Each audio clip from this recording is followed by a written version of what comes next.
Buenas jóvenes, el día de hoy vamos a ver un ejercicio más del tema de análisis de procesos con más de una variable independiente. Para eso vamos a ir a ver la presentación.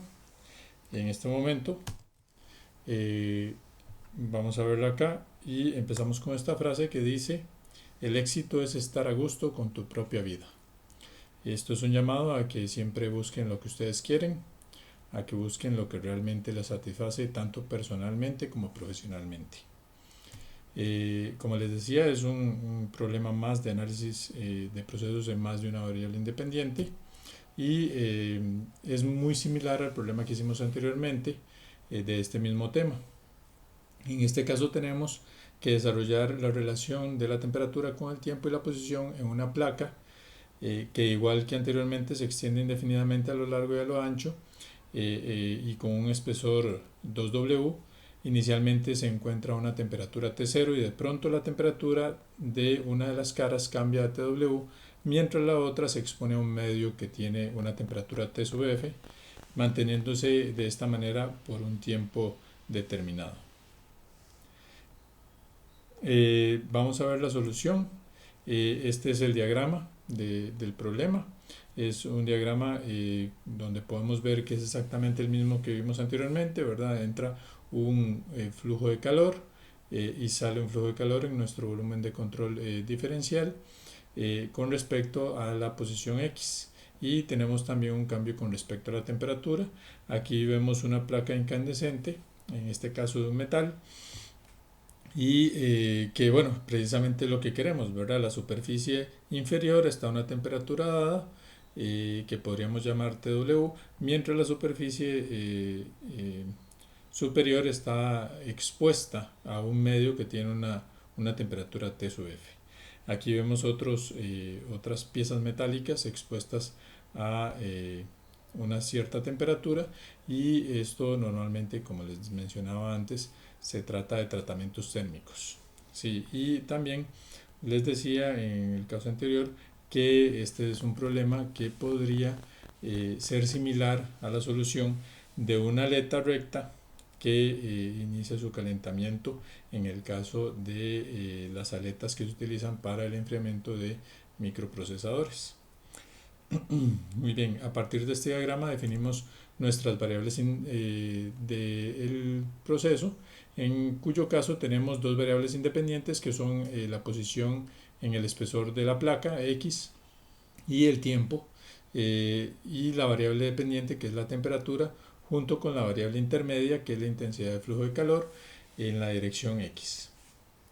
Tenemos como variables fijas la temperatura de la pared de una de las caras para el tiempo mayor que cero en Kelvin, la temperatura inicial de la placa, la temperatura del medio que rodea a la otra cara de la placa, el espesor, el ancho y el largo, o sea, las dimensiones de la placa. Y como parámetros tenemos la densidad, la conductividad térmica, la capacidad calórica y el coeficiente de transferencia de calor del material de la placa. A partir de esta definición de variables vamos a ir a hacer la ley de conservación, en este caso, que sería un balance de energía calórica en el volumen de control diferencial, en donde tenemos los 5 componentes, que son la velocidad de acumulación, flujo de entrada y de salida y velocidad de producción y consumo. Y a partir de esto podemos encontrar una velocidad de acumulación, que es el cambio de la energía total con respecto al tiempo, un flujo de entrada, que es el flujo de calor por el área o el flujo de calor que entra en mi volumen de control diferencial, y el flujo de salida, que viene dado por el flujo de calor que sale, que viene dado también a la vez por el flujo de calor en la posición X por el área transversal, más el cambio de estos dos parámetros en el delta X que estamos analizando.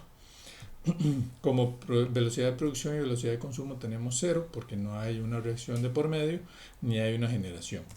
Tenemos entonces que la energía total, o el cambio de la energía total con respecto al tiempo, es igual a la diferencia entre el flujo de entrada y el flujo de salida, que se simplifica en esta expresión que dice que el cambio de la energía total con respecto al tiempo es igual a menos el cambio de calor en la placa.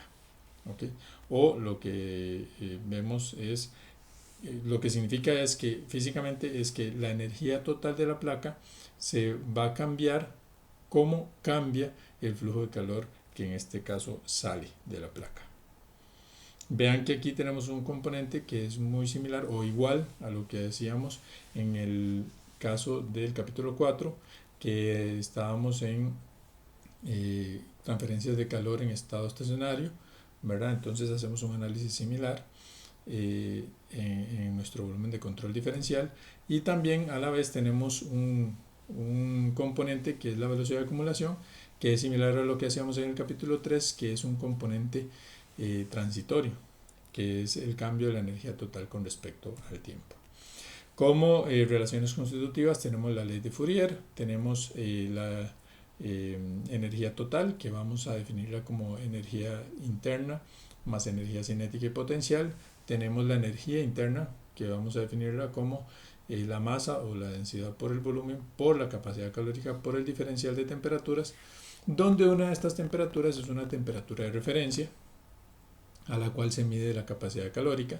Tenemos un volumen y un área diferencial de nuestro volumen de control, el área transversal al eje X, entonces sería delta Y delta Z, mientras que el volumen delta Y delta Z delta X, y tenemos el calor por convección, que viene dado por la ley de enfriamiento de Newton, que es que el flux es igual al coeficiente de enfriamiento, el coeficiente de película por el diferencial de temperaturas. Tenemos la conductividad térmica, que depende de la temperatura, de las sustancias y de otros parámetros, el coeficiente de transferencia de calor, que también depende de otros aspectos como es la agitación o la velocidad del flujo de fluido.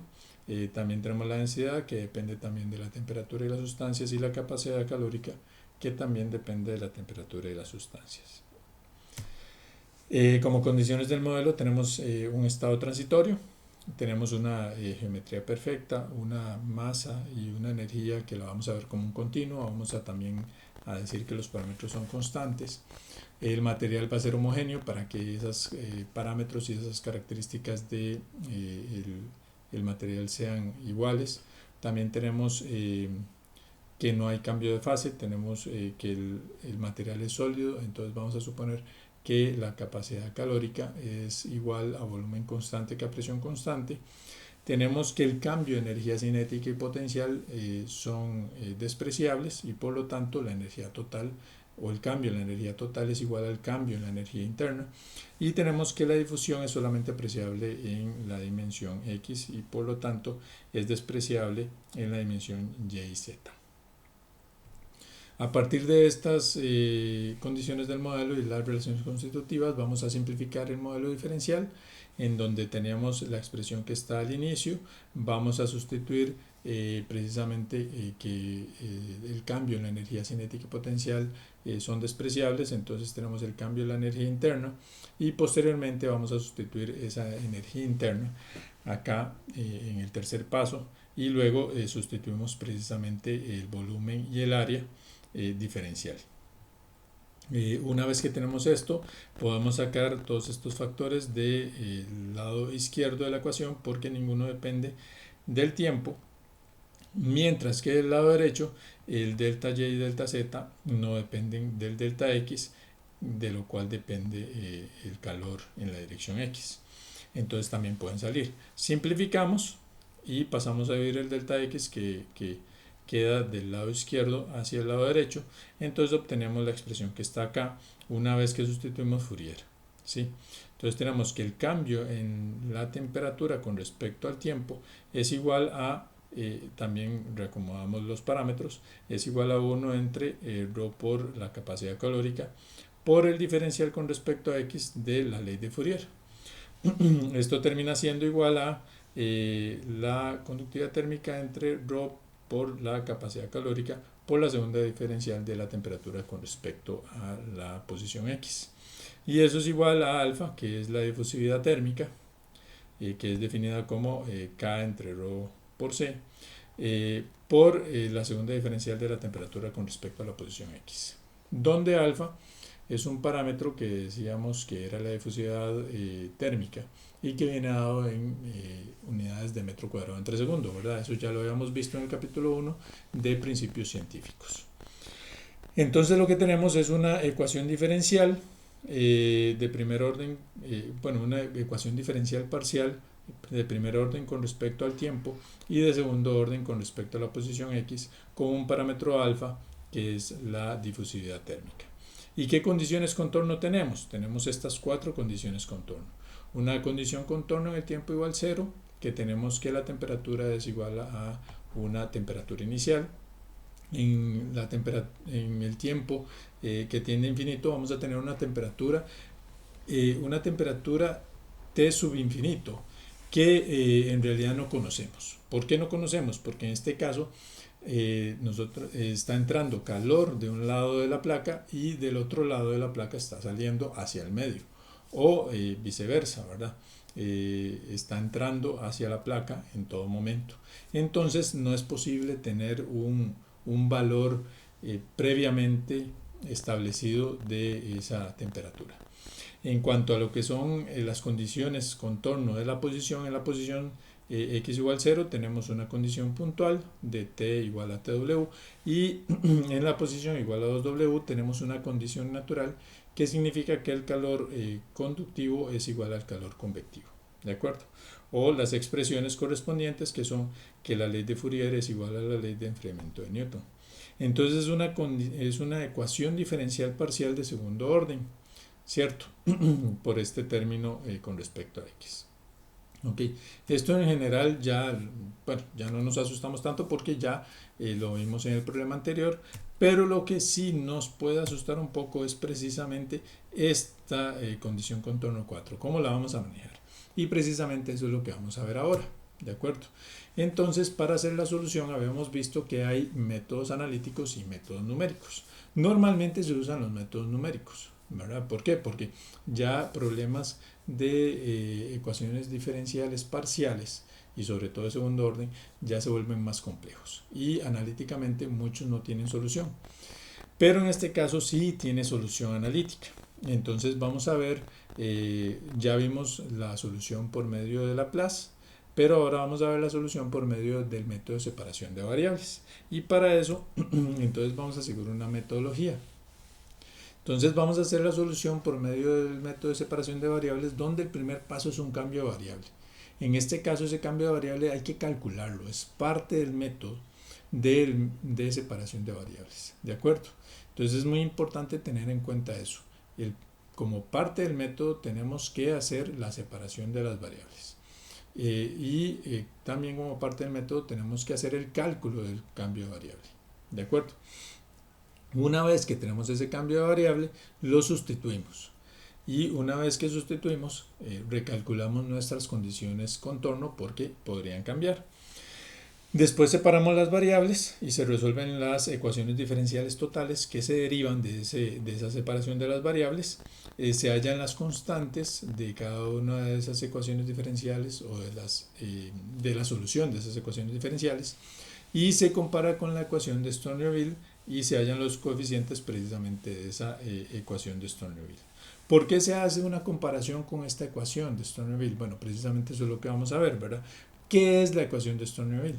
Bueno, la ecuación de Sturm-Liouville es la que vemos acá en esta pantalla, donde tenemos que es una ecuación diferencial ordinaria, ¿sí? Del tipo, y aquí vemos la expresión, ¿verdad? Donde p de x es diferente de 0. O sea, aquí vemos que esta ecuación diferencial es una ecuación diferencial de segundo orden, por fuerza. ¿Sí? Vean que no puede ser de primer orden y que si p de x es 0, esto ya no es una ecuación diferencial, sino que es una ecuación algebraica, ¿de acuerdo? Por lo tanto, p de x no puede ser 0 y eso implica también a la vez que es una ecuación diferencial de segundo orden o de orden superior si p de x tiene por ahí otra forma ahí todavía más compleja, ¿de acuerdo? Como condiciones contorno vemos que la forma de la condición contorno y es muy similar a una condición contorno puntual, ¿de acuerdo? ¿Qué es el tema acá? que en este caso el valor de la variable independiente puede ser cualquiera, pero el de la variable dependiente tiene que ser 0. Entonces, a diferencia de una condición puntual que en general podías tener cualquier valor, en este caso tenemos que hacer que esa variable dependiente tenga el valor de 0, y por eso es que tenemos que hacer el cálculo de precisamente ese cambio de variable. La forma de la condición contorno i es igual a la condición contorno que nosotros tenemos simétrica, ¿de acuerdo? Entonces en ese caso pues es lo mismo. Y en el caso de la 3i es una condición contorno que es muy similar a una condición contorno natural, donde tenemos que la derivada de la variable dependiente es igual a un coeficiente por la variable dependiente. Vean que la condición natural en realidad es la derivada igual a un coeficiente por un diferencial entre la variable dependiente y un valor. Entonces ahí también tenemos que hacer una modificación para poder acomodar las condiciones contorno nuestras o de nuestro problema, de nuestro fenómeno, a las condiciones contorno de Stoney-Ville. ¿Y por qué es que queremos ir hacia eso? ¿Verdad? Porque la ecuación de Stoney-Ville tiene ya un estudio profundo y tiene ya una solución dada. Entonces, si nosotros garantizamos que nuestra ecuación diferencial es una ecuación diferencial del tipo o similar a la ecuación de Stoney-Ville, entonces ya nosotros sabemos la solución, ¿de acuerdo? No solo sabemos que existe, sino sabemos cuál es, ¿sí? Entonces eso es importante. Entonces, muy importante, el cambio de variable es parte del método, y además lo que nos garantiza es que vamos a cumplir con las condiciones contorno de la ecuación de Stoney-Ville. Entonces eso me ayuda a poder usar y aplicar la comparación con la ecuación de Stoney-Ville para poder hacer la solución por medio de las soluciones ya establecidas para la ecuación de Stoney-Ville. ¿De acuerdo? Ahí también hay otras condiciones contorno de Stoney-Ville que nos pueden también servir, como son la 4, 5 y 6. ¿De acuerdo? A partir de eso, vamos a ver cuál es la solución de la ecuación de Stoney-Ville. La solución de la ecuación de Stoney-Ville va a ser una serie de funciones ortogonales, que ya es conocida, es la solución de la ecuación de Stoney-Ville es una serie de funciones ortogonales donde los a sub n vienen dados por esta expresión, que es un cociente de integrales, ¿de acuerdo? Precisamente vamos a ver más adelante cómo se aplica esta forma de las a sub n para saber cuál es cada uno de los términos. Rho es una función peso, el phi sub n es una función ortogonal y el f de x es el valor de mi función en el tiempo igual 0, ¿de acuerdo?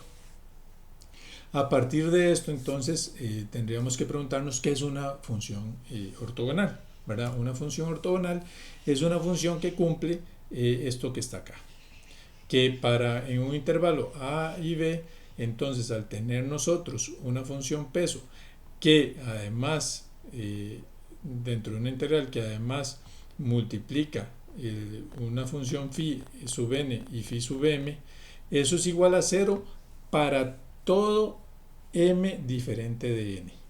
¿Ok? Entonces, siempre que m sea diferente de n, esta integral va a dar 0. Si es igual, va a dar otro valor. ¿De acuerdo?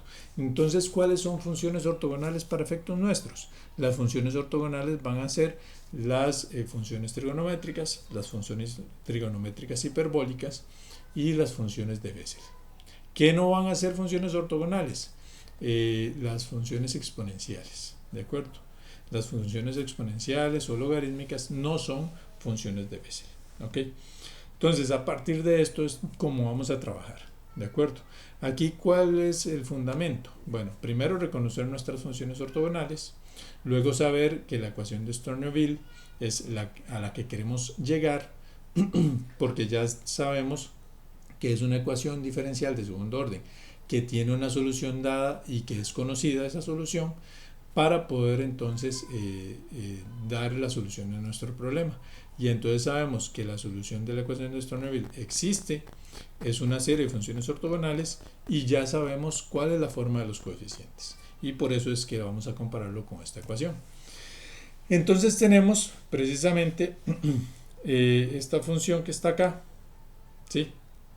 Con estas condiciones contorno, ¿de acuerdo? Ya la habíamos visto y ahora lo que vamos a hacer es empezar con el método. El primer paso es precisamente el cambio de variable, ¿verdad? ¿Qué es lo que pasa con el cambio de variable? Entonces hay que calcularlo y eso es lo que tenemos que tener presente. Para hacer ese cálculo, entonces vamos a decir que mi variable independiente, que depende de x y t, es igual a otra variable independiente zeta, que depende también de x y t, más una variable v, que depende únicamente de x, y que es el valor de mi variable independiente en el estado estacionario. Que esto es una definición. V es el valor de mi variable dependiente en el estado estacionario. Entonces lo que yo voy a hacer es evaluar mi ecuación diferencial en el estado estacionario. Ok, esta es mi ecuación diferencial. ¿Y qué pasa en el estado estacionario? ¿Qué pasa con el lado izquierdo de la ecuación diferencial? Si estamos en estado estacionario, ese lado se vuelve cero, ¿cierto? Entonces tengo esta expresión que está acá y que puedo simplificar a una derivada total de una derivada segunda total de v con respecto a x. ¿De acuerdo? Entonces integro esta ecuación diferencial total de v con respecto a x para hallar que v es una constante 1 por x más una constante 2. Y a partir de esta ecuación diferencial lo que yo voy a hacer es buscar esas constantes. ¿Con qué? Con las condiciones contorno 3 y 4. ¿Y por qué con las condiciones contorno 3 y 4? Precisamente porque son las que yo necesito y las que estoy ocupando, ¿sí? Porque la condición contorno 1 y 2 son condiciones contorno del tiempo y aquí v no depende del tiempo porque v es en el estado estacionario.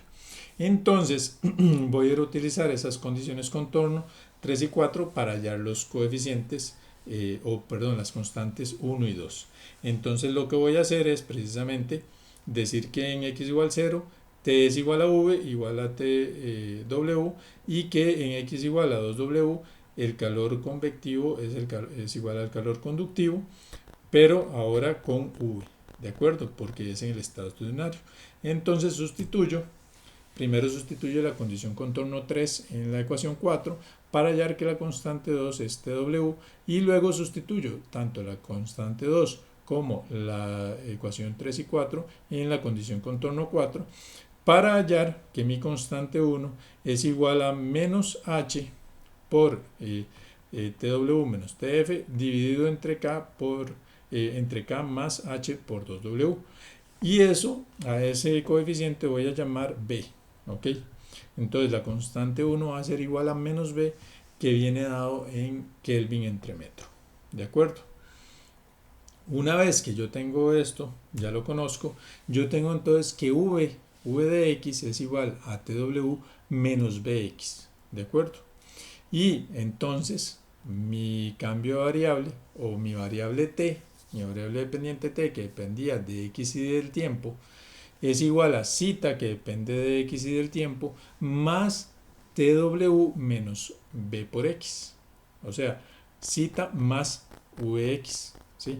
Y vx es tw menos bx. Entonces de aquí despejo zeta.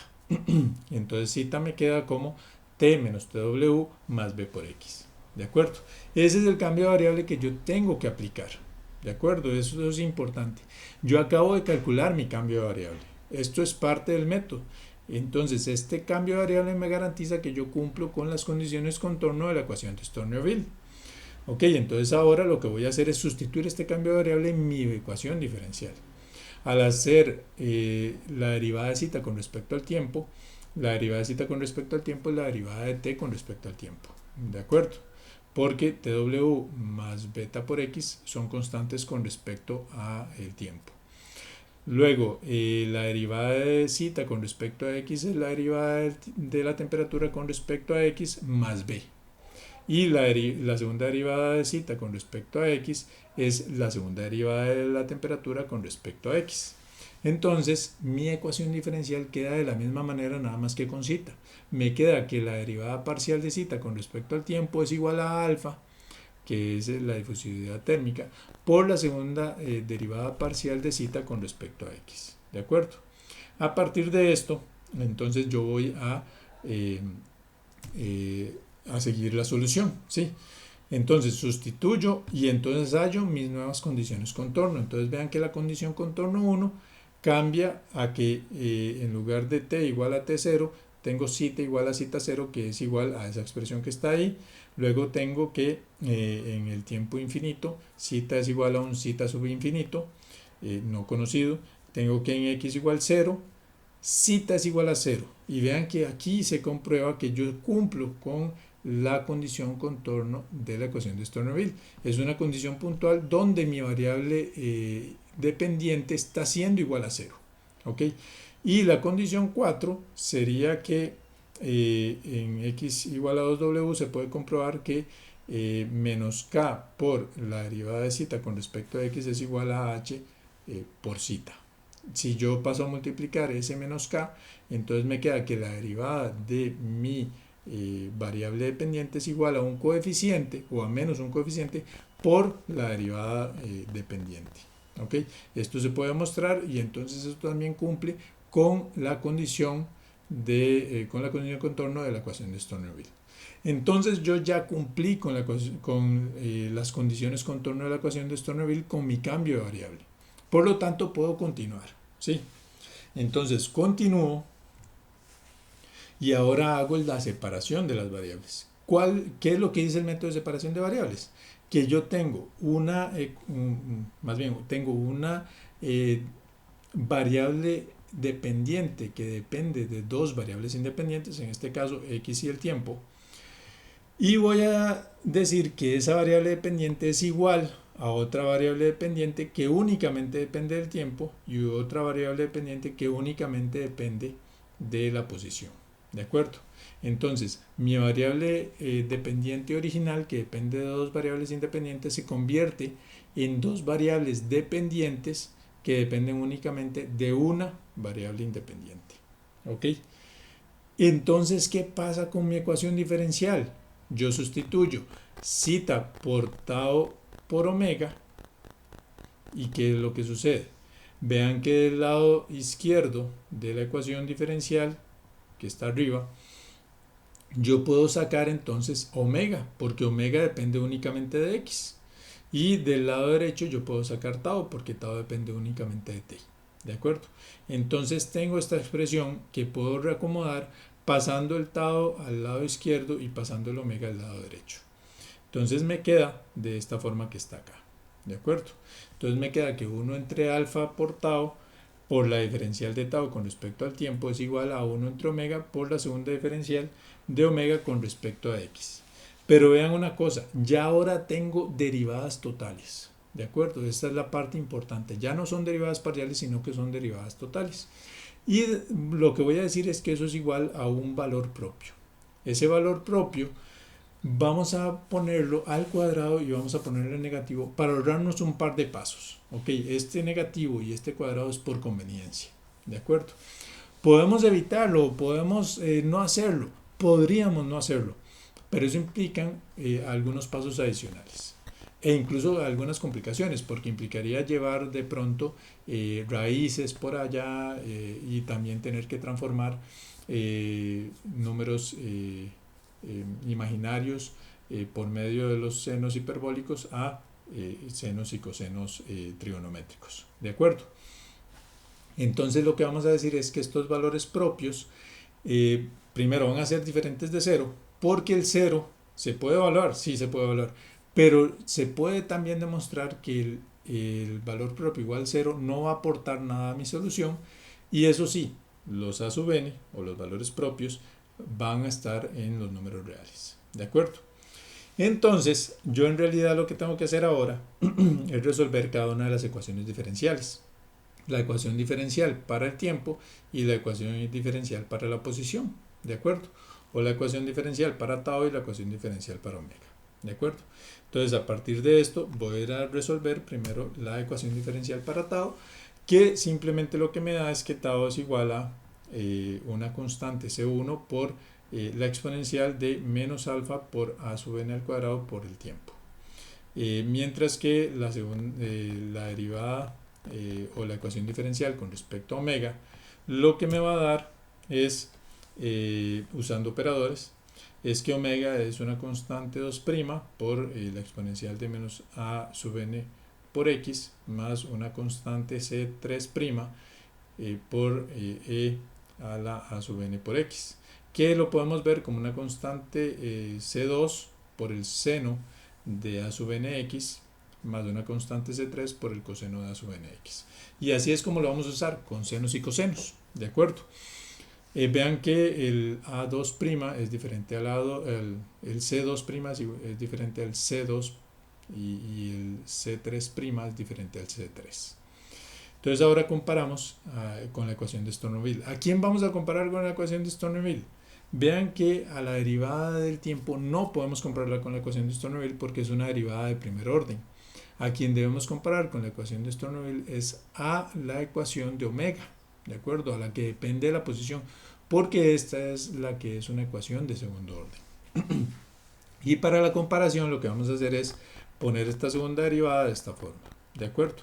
Entonces vean que poniéndola de esta forma, yo voy a comparar con la ecuación de Stonerville para encontrar que el polinomio p de x es igual a 1, q de x es igual a 0, lambda sub n, que son unos valores propios de la ecuación de Stonerville, son iguales a mis valores propios a sub n, y rho de x, que es una función peso, es igual a 1. Esta función peso que está acá, rho de x, es la que vamos a usar en el cálculo de los a sub n, ¿de acuerdo? En el cálculo de las integrales que definen a sub n.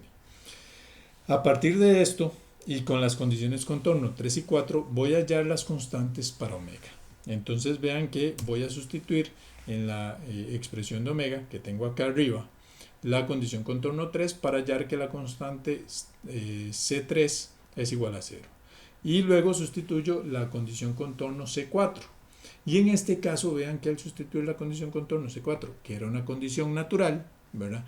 Ojo que tiene que ser evaluada en x igual a 2w, la constante C2 se elimina y entonces me da esta expresión que está aquí al final. Pero si nosotros multiplicamos a ambos lados por 2w y reacomodamos, podemos hallar la forma de mis nuevos, o una nueva forma de mis valores propios para el problema específico que nos compete a nosotros en nuestro fenómeno. En este caso, resulta que entonces voy a decir que esta v sub n es igual a 2w por a sub n, y entonces lo que tengo es que v sub n por la cotangente de v sub n es igual a menos 2w por h entre k.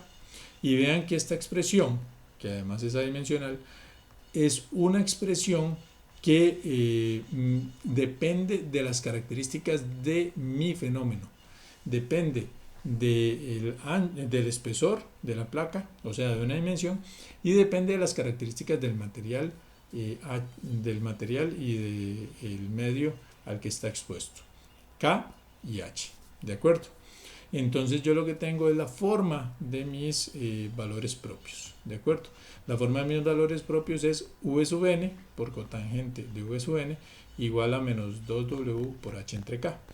Los valores de v sub n que cumplan esta ecuación son los valores propios de mi fenómeno, ¿de acuerdo?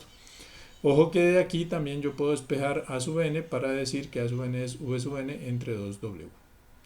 Entonces, ya habíamos separado las variables y sabemos que entonces zeta es igual a tau por omega. Por lo tanto, zeta es igual a una constante C1 por la exponencial que dio origen de la parte de tau, más una constante C2 por el seno, porque el coseno lo habíamos eliminado, ¿de acuerdo? Podemos unir la C1 con la C2 y tenemos la exponencial y el seno. Como sabemos que esta ecuación cumple con las condiciones de Stonerville, entonces en realidad ya tenemos la solución, ¿sí?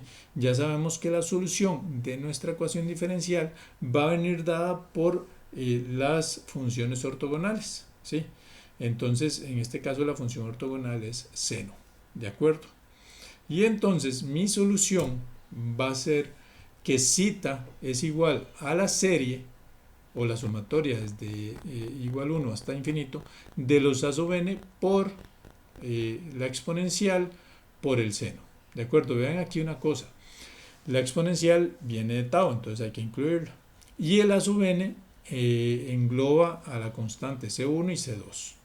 Entonces también sustituyo aquí en la exponencial el valor de a sub n al cuadrado o lo sustituyo por v sub n entre 2w al cuadrado, que me da el origen al v sub n al cuadrado entre 4w cuadrado, con los a sub n que vienen dados por este cociente de integrales, donde decíamos que la función peso ρ es igual a 1, ¿verdad? Por eso está acá. La función ortogonal es el seno, que está acá. Vean que aquí está al cuadrado y arriba está a la 1.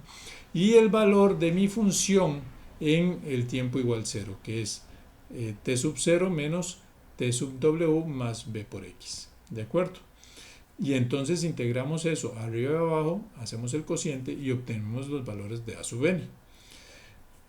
Y además también los valores propios tienen que cumplir esta expresión que está acá, que v sub n por cotangente de v sub n es igual a 2w por h entre k. ¿De acuerdo? Entonces mi solución es todo esto que está acá. Es la forma del zeta que depende de x y t, y vean que es una serie que depende de x y del tiempo. ¿De acuerdo? Con los a sub n, que son el cociente de las integrales, con los valores propios. Ok, entonces yo, si quiero evaluar esto, tengo que ir a ver primero cuáles son los valores propios que cumplen esta expresión de los valores propios. Tengo que sustituir esos valores propios dentro de esta expresión de los a sub n y hacer las integraciones, y luego sustituirlos dentro de la serie. ¿De acuerdo? Eventualmente, bueno, esto de que está acá de los a sub n tiene una solución general, donde vamos a tener la expresión ya integrada con cada uno de los v sub n que podemos sustituir directamente, ¿verdad? Pero aquí lo importante es que la solución son estas tres cosas, ¿de acuerdo? La expresión de zeta, la expresión de los a sub n y la expresión de los valores propios, ¿de acuerdo? Esto sería todo por para este problema. Espero que les haya servido como un repaso, y además para comprender un poco más lo que es el método de separación de variables, y quedo a sus órdenes para cualquier cosa. Recuerden suscribirse al canal y darle like a este video, y nos vemos en un próximo video. Muchas gracias. Hasta pronto.